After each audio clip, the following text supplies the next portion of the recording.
Xəbər verdiyimiz kimi, ötən gün Neftçalada iki qardaşın ölümü ilə nəticələnən bədbəxt hadisə baş verib. Rayonun Xul-Qaraqaşlı kəndi ərazisində yerləşən fərdi yaşayış evində təmir işləri aparılan zaman yaranan yanğın partlayışa səbəb olub.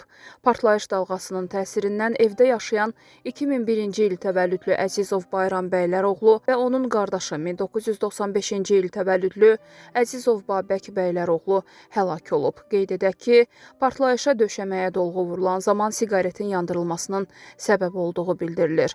Faciəvi şəkildə ölən qardaşların fotosu sosial şəbəkələrdə yayılıb.